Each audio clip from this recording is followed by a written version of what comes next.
Good afternoon, everybody. Hello.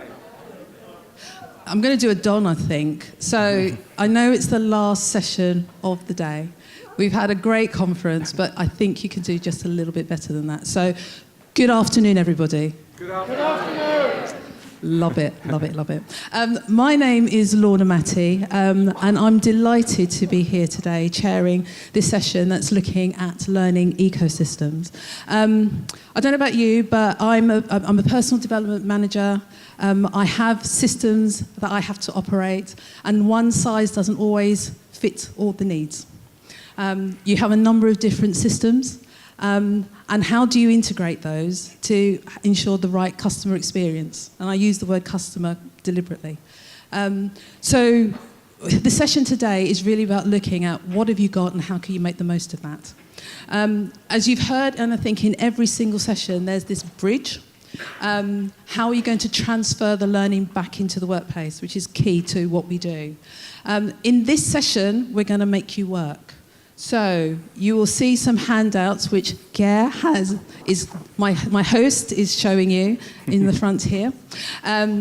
All will be revealed in a moment, but we will be making you work. So you will come away with something that I believe is tangible that you can take back to your workplace and use in relation to a challenge that you may currently have where an ecosystem approach might help.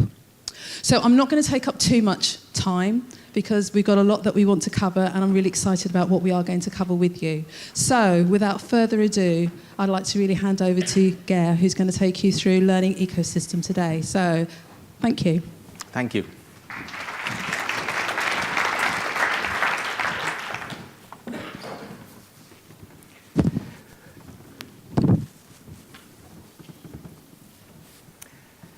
Let's start with a story.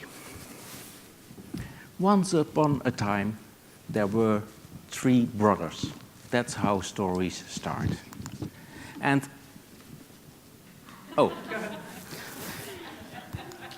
once upon a time, there were 3 sisters.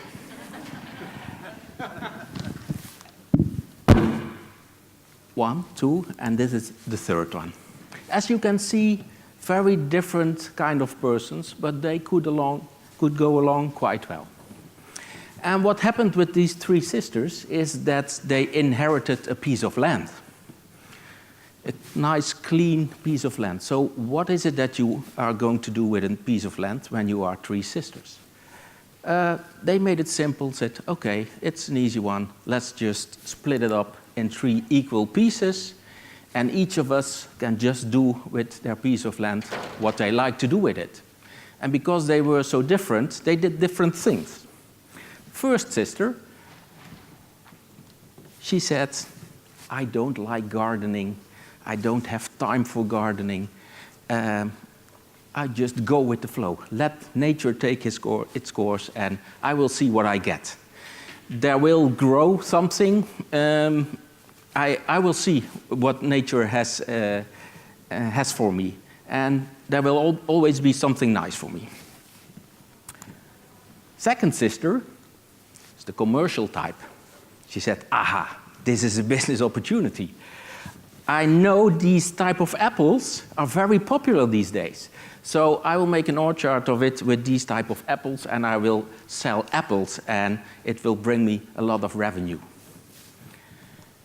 And the third sister had a different approach. She said, okay, I like gardens, and I like gardening, and I will make a very nice garden of my piece of land, so I will be able to enjoy the garden all year long. So 3 different approaches, and there's a link to that with ecosystems. So there's a choice, and it's about, hey, what do I like to accomplish with what I have? So let's see who is in the room here. So how about you? What would be your choice? Who resonates best with you? So please show me hands if you say, I'm more an A type. Okay. And the B, commercials. Yes, okay. And then the C, how many? Okay. Good. Thank you. Thank you. Now, choices come with consequences. So let's look at the consequences. The consequence of choice A is that you say, I go with the flow, I don't have to put in a lot of effort, and I will get out whatever it will be. So the other consequence is you will have the Forrest Gump situation. Life is like a box of chocolate. You never know what you're going to get. That is what his mother always said. So you will get something, but you never know what you're going to get. Also, the other choices have consequences. What if one day these type of apples are very popular, next day something changes? Maybe pears are much more popular. So how about that? It's not that easy to change then.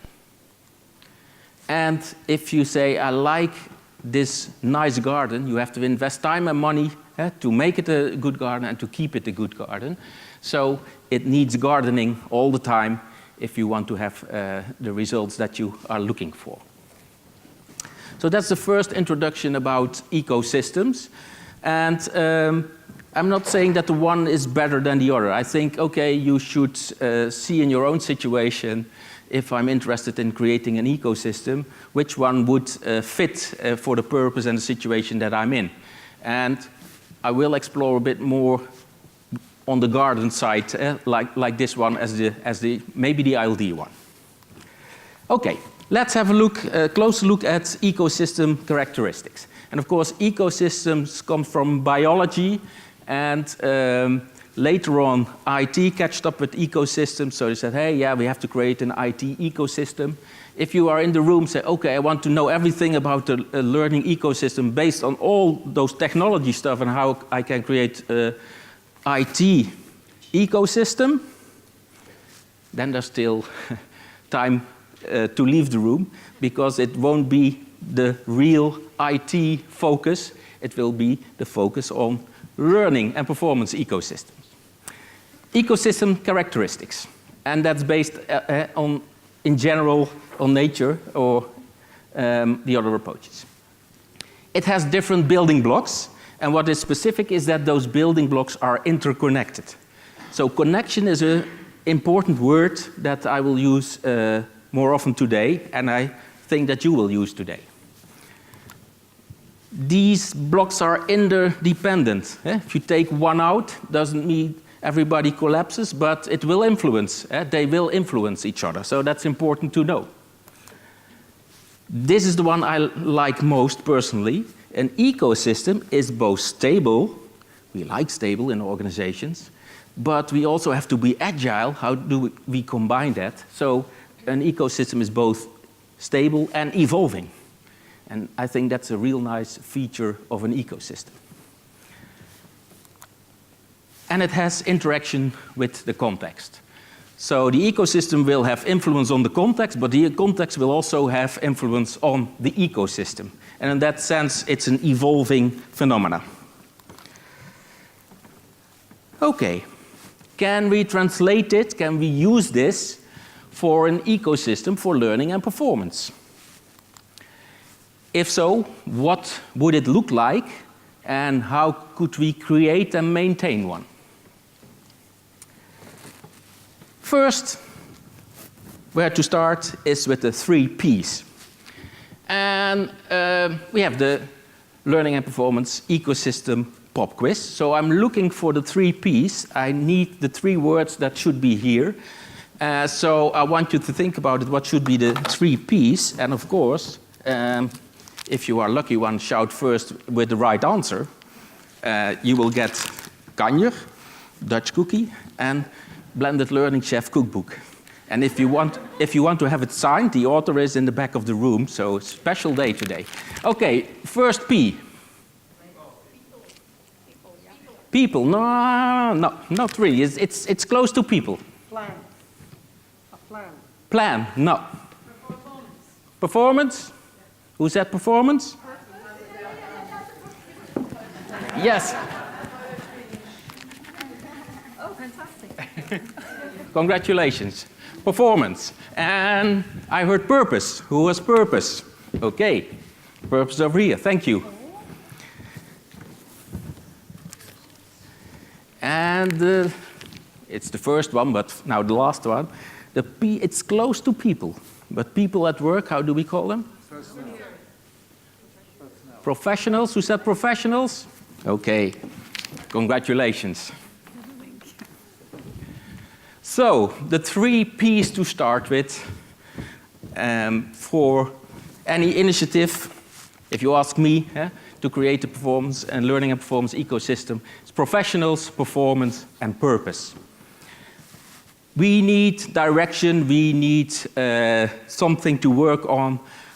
So, in that sense, it's not like go with the flow. We want direction.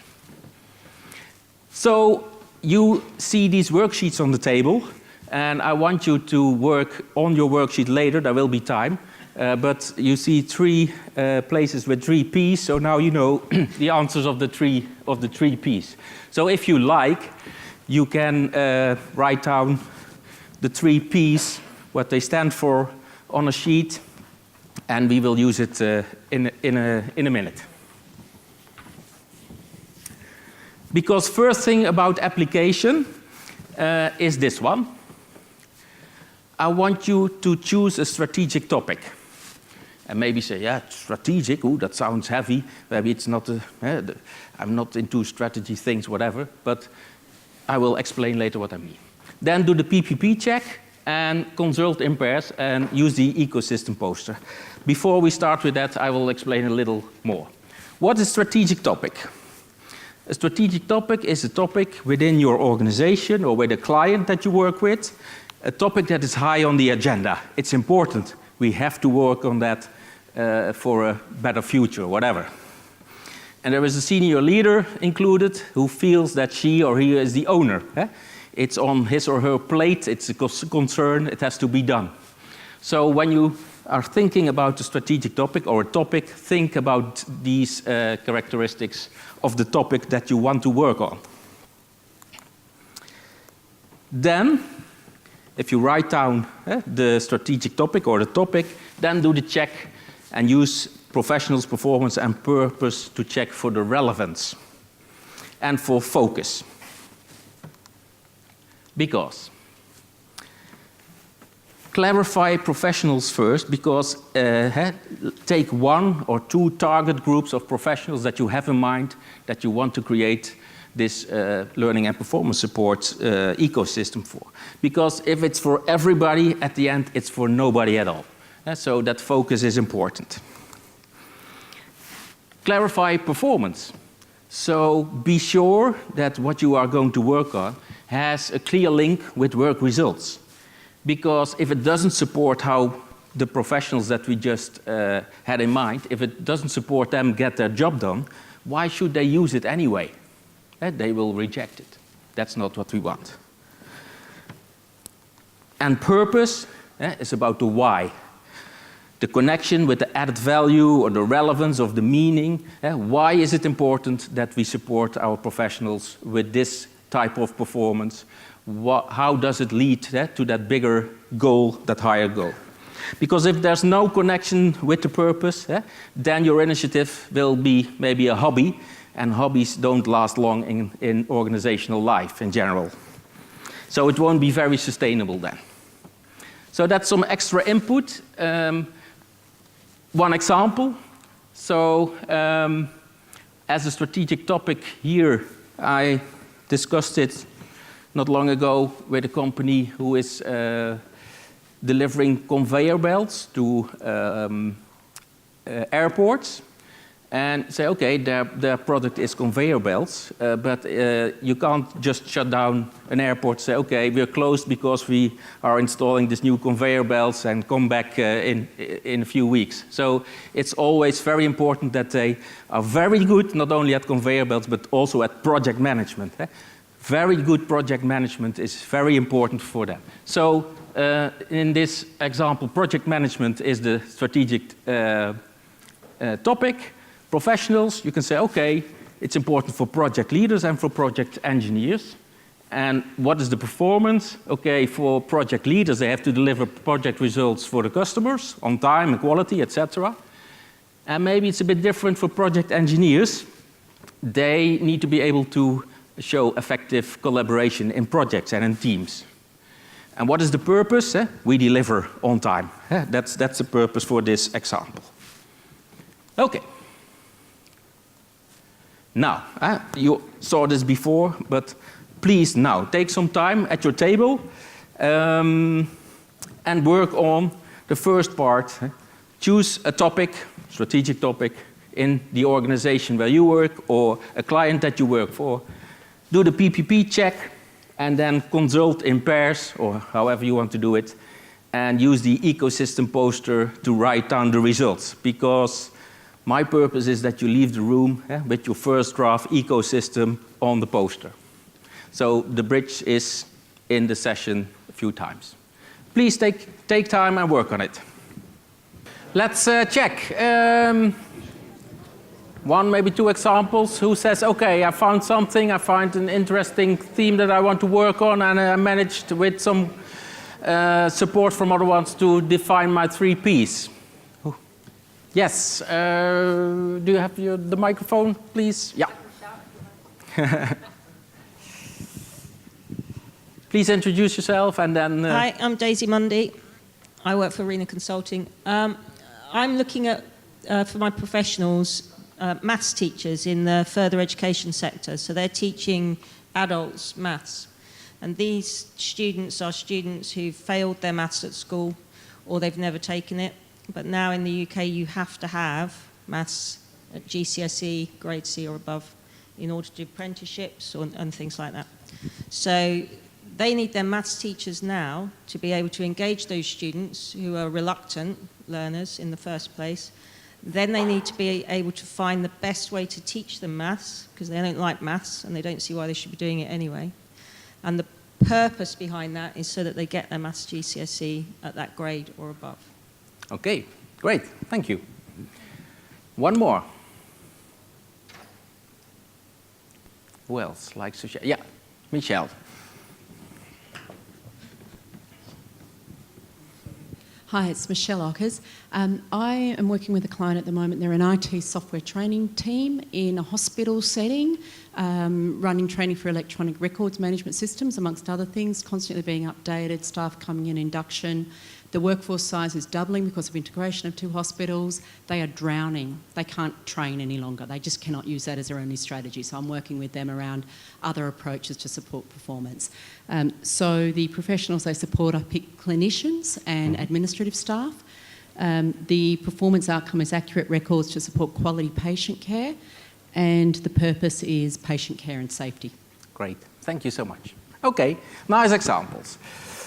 Let's continue, and you will have more time to build your first draft ecosystem, but now we have focus, and that's very important for the rest of the steps.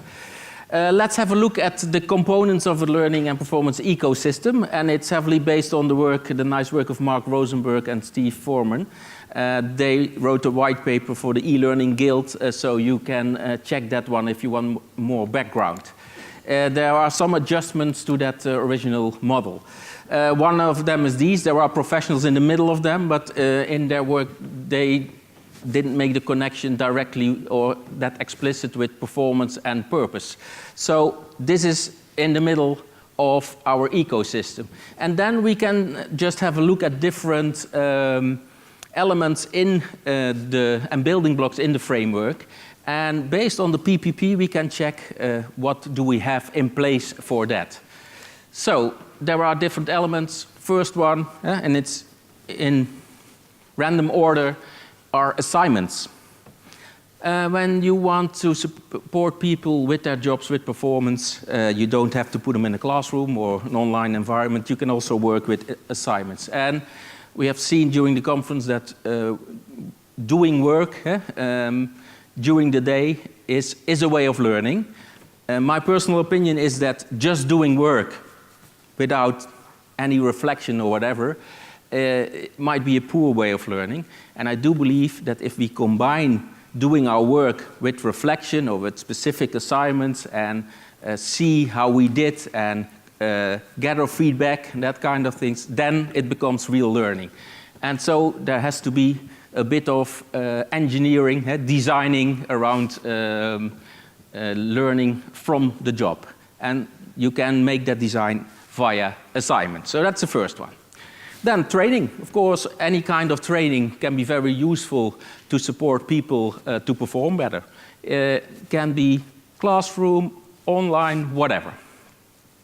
Then we have access to content.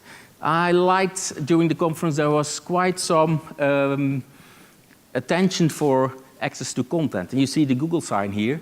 And there used to be days that we told each other, okay, wow, it's great. You can find anything on Google or on YouTube. But that starts to shift. People say, I can find a lot on Google and a lot on YouTube, but it takes me so long to find the relevant stuff that I need right now to do my job. And so access to relevant content to get the job done and curating that and maintaining that is a very important and can be very useful part of your ecosystem. Jeff Stadt was also here yesterday. He's a professional. He worked in the US for Comcall. And what he did, he took the challenge within Qualcomm for the engineers. He said, our project is to beat Google. We are going to build a system where people can find relevant content for their engineering tasks in a way that if they think, now I need something, I need to look it up, they won't go to Google or to YouTube first. They will go to the internal system first, because it will deliver more relevant stuff more easily, more fast. But that's quite a job. Assessment. Help people to reflect, to be able to see how am I doing with my performance? Am I on the right track? How can I improve? What else could I do? So assessment also be in different forms an important building block. Sorry? Yeah, can be both, in my opinion. Yeah. Then access to experts. Who are the experts inside the organization? But today, in Mike's presentation, is Mike still in? Yeah, Mike also had, your statement was very clear. You might have many great experts within your organization, but there are always many more outside your organization. So access to experts, how do you want to organize, facilitate that so that your people, your professionals can consult with the right people, with the right experts. Then develop. What's the difference between training and development? For me, develop is more growing as a professional, as a person. Growing older, maturing in your job, maybe taking up other roles that need other skills, other mindset, in that sense, development, more on the personal side. Then performance support. We like to have performance support in the workflow. Right there when you need it, when you want to start your task or do your task, it has to be there, it has to be simple, easy accessible, and it has to be relevant. And it can be as simple as this part of your shirt. At the moment you want to wash it, it's right there, the label that gives you the clear instructions with an extra tip, or give it to your mother, she knows how to do it. There's another Chinese one that also gives another a very important additional tip. It says, remove child before washing. And then social platform, to share. How can we let this all flow? How can we make it easy, seamless, so that people can share easily with each other, and it will help them as professionals to perform better. And you see all kind of tech things here, but I also like the statement that some people say, the people are the platform. So it can be technology, and it can be a very good support technology, but it can also be whatever, lunch sessions or brown paper sessions or brown bag sessions or whatever you create as a platform where people gather and share. It doesn't have to be online only. So then we have these elements. And of course, context, that makes it evolving, interchanging with the context, that makes it that the context will influence the ecosystem, and the ecosystem will influence the the context. So these are the elements. And now I will show you some examples, and then you will have time to have a look at the next step for your ecosystem to fill in these blocks from the elements of the ecosystem. So some real-life cases. The first one is this one. It's Rail Center. And I'm not saying that all of these cases are perfect ecosystems. They are different forms of ecosystems with different things to focus on. This one is Rail Center. They deliver rail training, all kind of rail training. And in this case, the ecosystem part was triggered by the idea, okay, it's about safety topic. That was the core topic, safety when we work at the rail, mostly at night. They did it very classroom-like in the first place. Took a lot of time, and then they said, okay, let's have a second look and change it a little bit. So they changed it to a concept of on-the-job learning. And when they looked at it from an ecosystem perspective, said, okay, on-the-job learning, we need to create some materials to support that, and hey, we need a mentor to support that. And so they continued designing an ecosystem, bringing different elements together, combined with performance support, online learning and exams, and a central blended learning platform. That helped very much in the sense of certification time to competence was about 2.5 times shorter when they found their way creating this new ecosystem. So that's one example with a vision also on how to learn. So this ecosystem has a clear vision also on the way of learning. This is a hospital, and they have a performance support system as an ecosystem. It's in or close to the workflow, so everybody has a tablet, but also there are big screens, every location, and they have quite some interesting micro-learning or performance support nuggets. What they choose in their ecosystem was what we call location adaptivity, because they had a lot of performance support items, nuggets, but then it took a while. When you are in a specific situation, you need one, and finding the right performance support piece took a lot of time. So now working on location adaptivity. Partly it's based, it's done with QR codes. So if you step into a room, you scan the QR code, and then the most relevant performance support elements pop up on top and are available for you, so that you can search much more easily. Of course, the next step will be that you don't need that QR code anymore. That is automatically refreshed wherever you go in the hospital.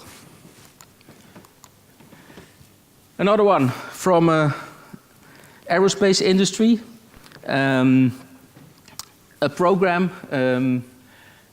graduate program, and if you look at the dates, it started small in 2000.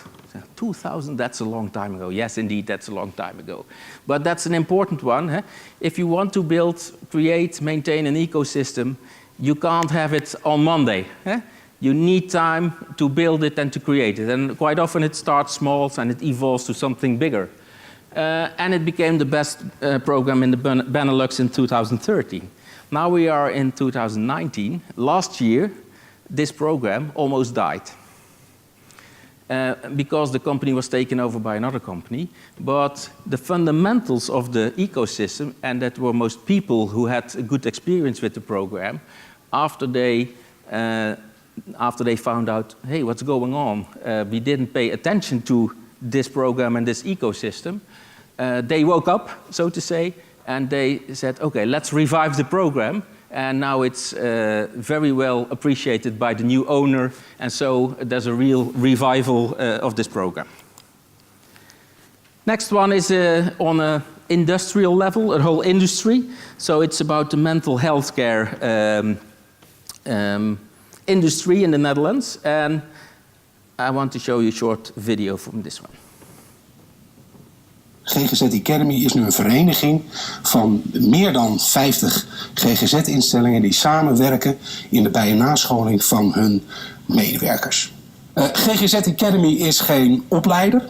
Het is een vereniging van instellingen die samenwerken om mooie content, e-learning modulen, maar ook de faciliteiten samen te ontwikkelen.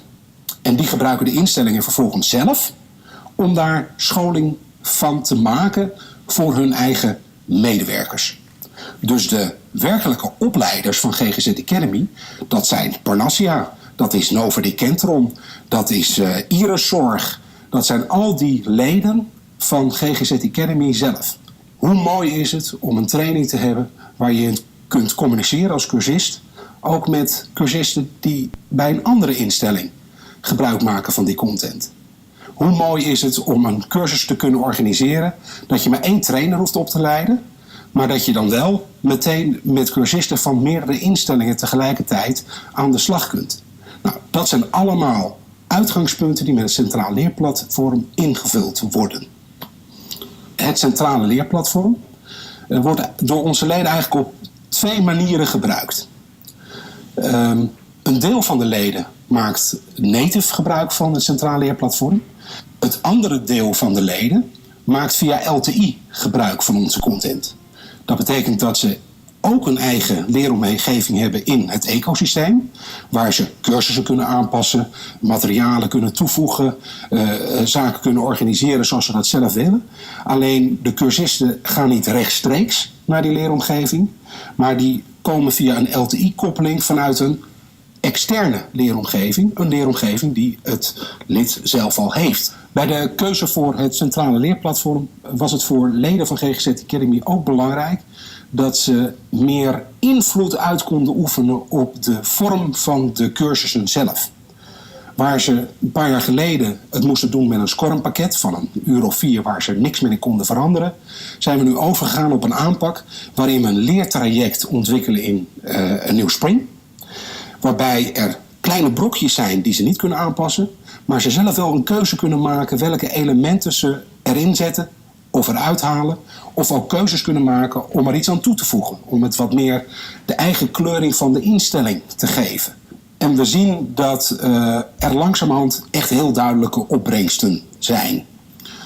Allereerst zien we het aantal gebruikers enorm toenemen. En dat betekent, ja, we verwachten eigenlijk dat er volgend jaar, 2019, 40.000 medewerkers in de GGZ toegang hebben tot de lesmaterialen van GGZ Academy.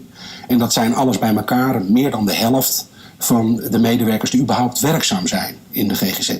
Het werken met het Centraal Leerplatform heeft ook een impuls gegeven aan het zelf ontwikkelen van content. Waar ik het meest trots op ben, is dat GGZ Academy ook een platform is gebleken voor de GGZ-instellingen om daadwerkelijk samen te werken in de bij- en nascholing van hun medewerkers. Okay. GGZ Academy. Come on. Yeah. So this last example was from 50 organizations who work together in an industry, had to tie it all together, and the two-way exchange possibilities to mix and match for each of them is a very interesting case. Now, the latest thing that they did, they added higher education institutions to also become a part of the ecosystem. So it evolves. Okay, back to you. Application. Create an overview of the building blocks related to your own case. So here are the building blocks once more, and they are also on your paper. Please fill in for each block what is in place related to the topic that you have chosen. And if some stay blank, no problem at all. If there are white spots, then that's the case. And then the first thing after you created the elements that are already in place, the first thing that you then consider is, how could I improve the interconnection between these elements? The interconnection of the elements is very important to create a healthy ecosystem. So how are my assignments related to the training and related to assessment, for instance? So can you tie things together in a smarter way so that they will help you in a better way? So please do so. And the second one could be, where do I want to add something new, a new element? Please have a look at your poster and think at your case, write it down and consult with the other people at your table. Okay, who has 4 elements? 5? 6? Who has 8 elements already? 7? Show me hands if you already have 7 or 6 elements. Yeah? Okay. 5? Yeah? The other one's less? Okay, good. Let's continue. There will be one more time that you can work on the ecosystem, your own ecosystem draft with the team. How about technology? Because that's what I started with, and often a question, hey, but I thought this learning ecosystem would be about technology and tying technology stuff together and creating a learning ecosystem like that, or where is the LMS in the ecosystem? I don't know. But let's discuss this topic. Technology is just fine, and there is a lot of great technology out there. But I like to approach it in a way that, okay, let technology be the enabler of your ecosystem, and of the design, the idea, the well thought through ecosystem that you have in mind and that you have designed. And not start with, okay, per se, I want an ecosystem, let's buy whatever and then see how we can use it. So when possible, the other way around. At the other side, if you want to do something and some technology that's already out there or in your organization is a given, then just work with it. Work with it and find your way with it. It can also help, so it's in a nice way, it can help support personalized learning journeys. This morning and the keynote, personalization, not one size fits none, it was even, but we hope to work towards one size fits one. So if you have an ecosystem in place, an additional thing could be, how can I help, how can I support my professionals in supporting them with a personalized learning journey within the ecosystem. And technology can help with that.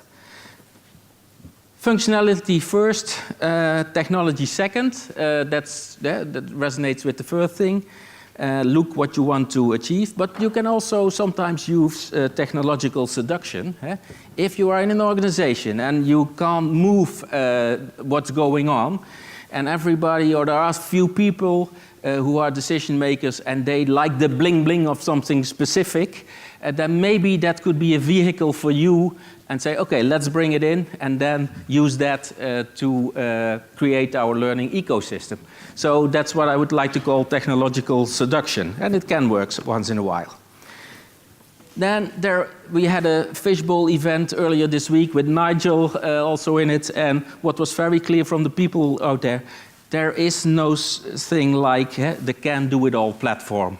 If they try to sell you a platform and you say, these are all the specifications that I'm looking for, say, of course, check, check, check, we can do it all, then be cautious. There are no such things, and quite often you also need a kind of sub-ecosystem of technological platforms or whatever.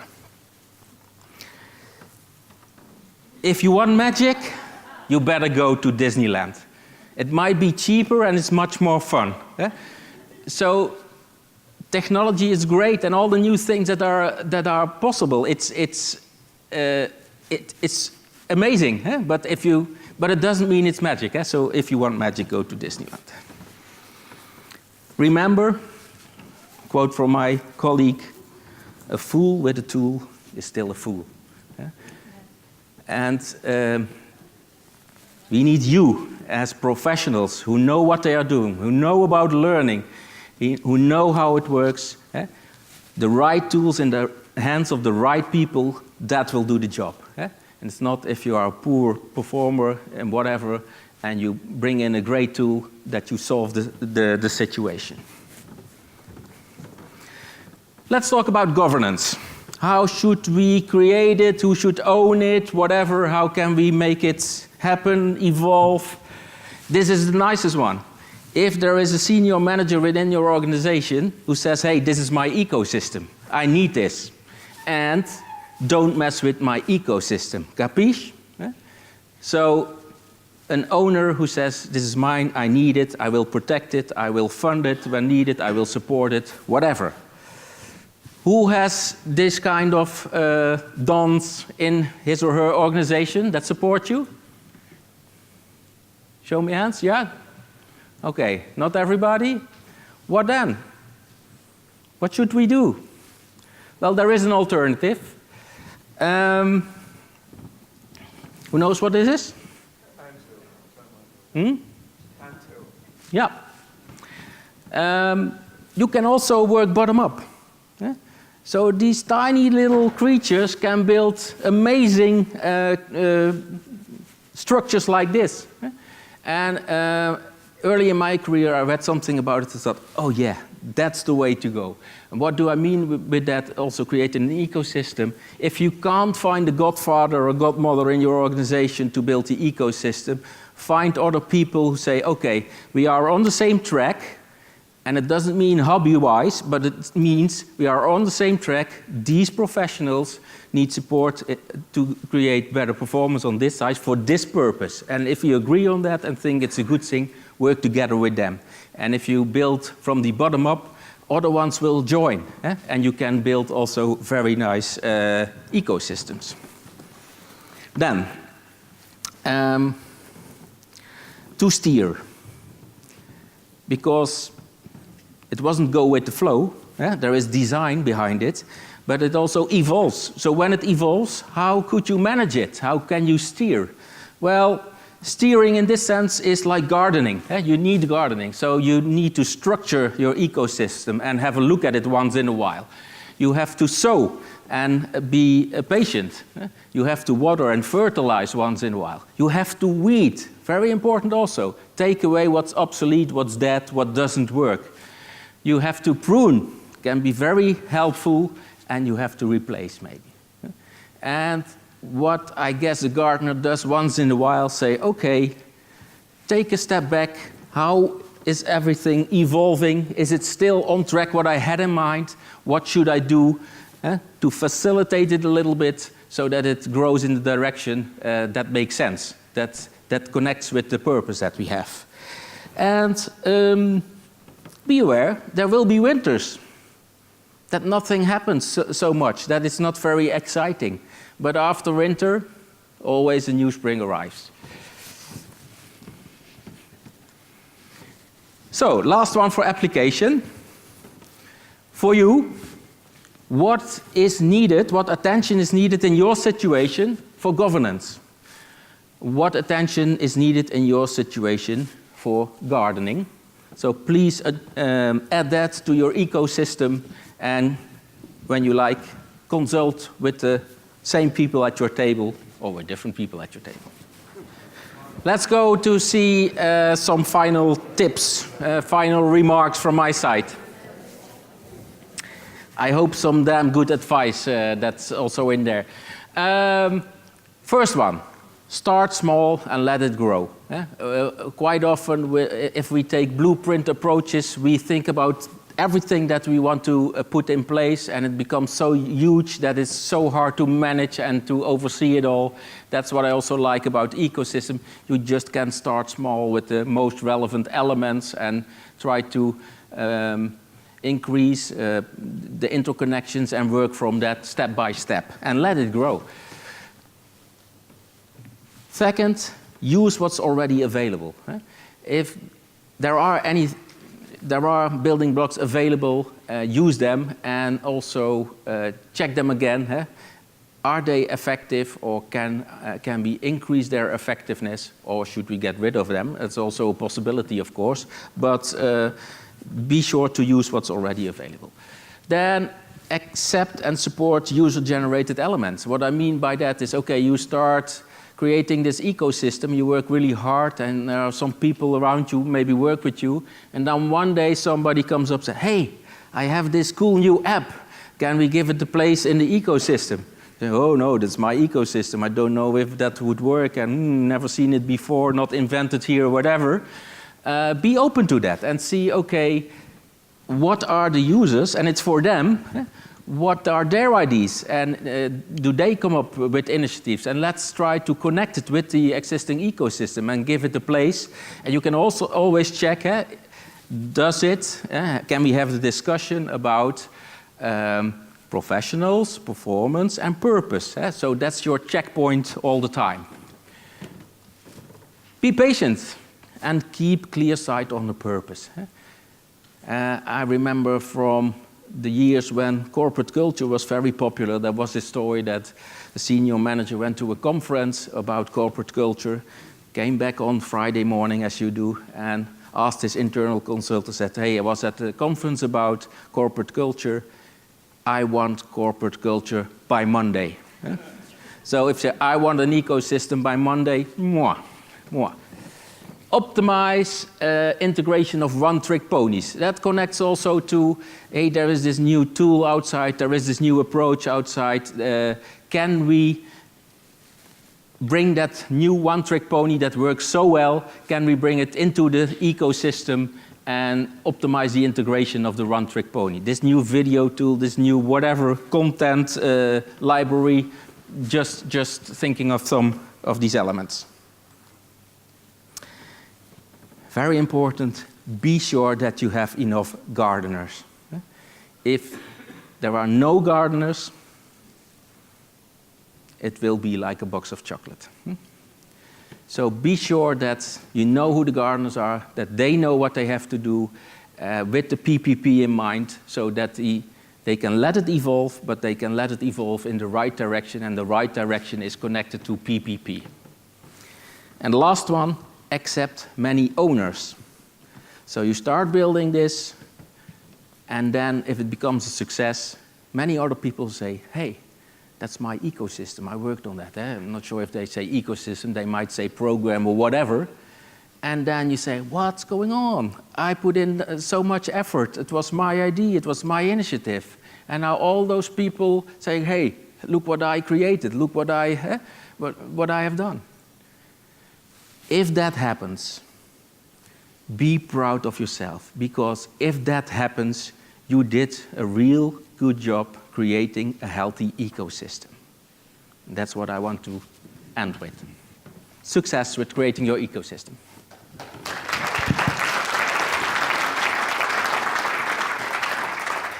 Thank you ever so much. I've got mine. I've got my draft one that I'm ready to take back to the workplace. We've got a few moments before we need to close. Are there any questions at all about what you've covered today? Anything you want to clarify or share in terms of what you've created with regards to your draft plan? Are you all taking pictures of me? Sorry. No. One request from me, please. Can you put your ecosystem draft in the air so that Christine can make a picture of it? See, so we will send it to Don that you worked on the bridge today. Yes. Awesome.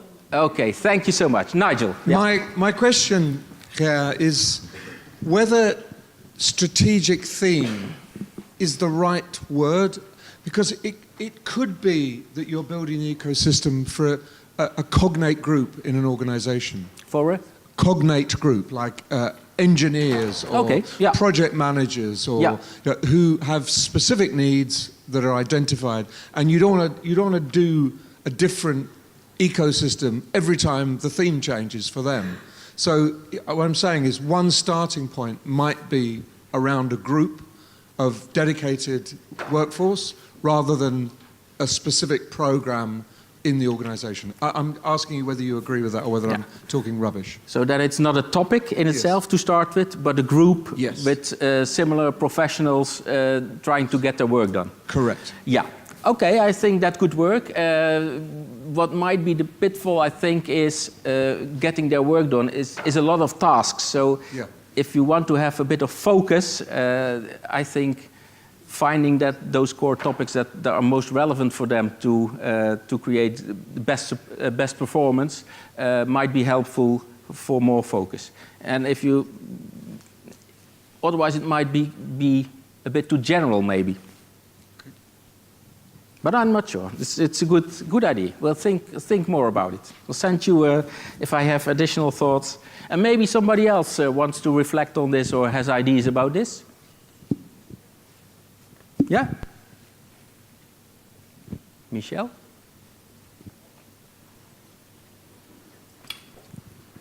Ger, I'm just thinking it could be something you build around a community of practice, that you have a set of practitioners who have some sort of common interest or purpose, and thinking about how do I create an ecosystem to support the community as a whole. Yeah. Okay. Maybe Well, those are the nice words that we were looking for. Yeah. Yeah. Thank you. That's what you meant to say, Nigel, wasn't it? Yeah. Any other questions at all? Any other questions? Do you think you've got something you can take away then and start to use when you get back to the workplace? That's what I think is the key thing, the whole bridge element. I can see lots of nodding of heads, so that suggests that this has been really reflective and something that you can actually take back and start to consider. For me, I think this is going to help me think about what systems I actually need in terms of actual platforms. So when I go back and I start doing the community of practice or the topics, I can start seeing where the gaps possibly may be, and therefore, do I need to plug those gaps or do I need to find a platform to fill it?